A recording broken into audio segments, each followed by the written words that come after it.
Les tableaux qui parlent, une série de podcasts par Francis Rousseau.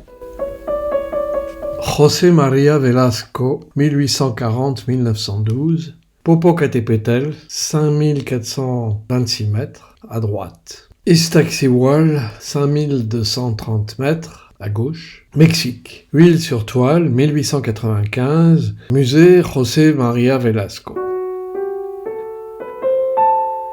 José María Tranquilino Francisco de Jesús Velasco Gómez Obregüene,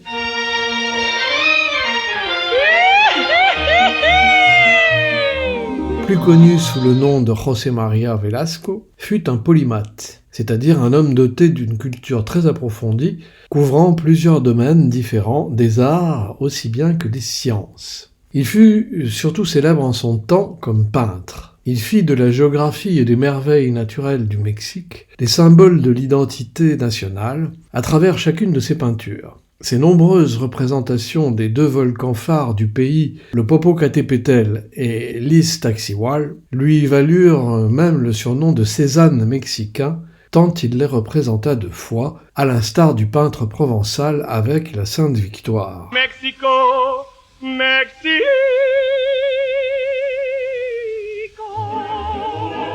Velasco fut à la fois l'un des artistes les plus populaires de son temps, dans son pays, mais aussi celui qui porta la renommée de la jeune peinture mexicaine bien au-delà des frontières des Amériques. Ces paysages, exclusivement mexicains, constituent aujourd'hui une source visuelle de référence pour les historiens de l'environnement, puisqu'ils montrent la vallée de Mexico avant la dégradation fatale qu'elle a subie depuis le début du XXe siècle. Il la montre telle qu'elle était avant que la pollution de l'air et le gigantisme urbain ne l'envahissent et ne la défigurent définitivement. Situés à peine à 70 km de Mexico, les deux volcans mythiques sont ainsi présentés par Velasco, quel que soit l'angle sous lequel il les a peints, dans l'état de pureté pré-industrielle où ils étaient au XIXe siècle, un état proche de celui dans lequel ils étaient sous l'Empire aztèque, dont ils étaient deux figures mythologiques majeures.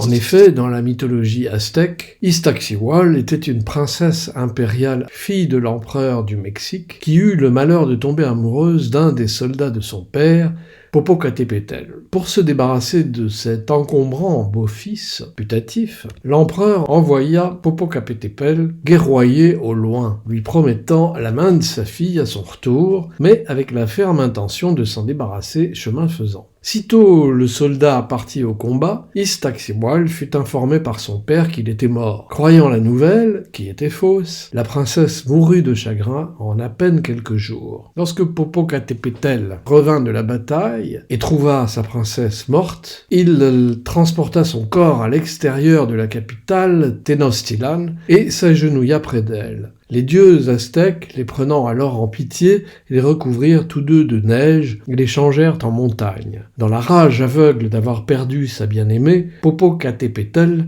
qui signifie la montagne qui fume, devint un volcan actif, jurant de faire pleuvoir pour l'éternité sur la terre et les hommes le feu de ses entrailles. Ce qu'il fit, et menace de faire régulièrement, en bonne position qu'il est, dans la moitié orientale de la ceinture volcanique transmexicaine, toujours aux côtés d'Iztaccíhuatl, bel et bien à jamais endormie, quant à elle, ce qui lui vaut le surnom de Mujer Dormida, la femme endormie. Mexico, Mexico.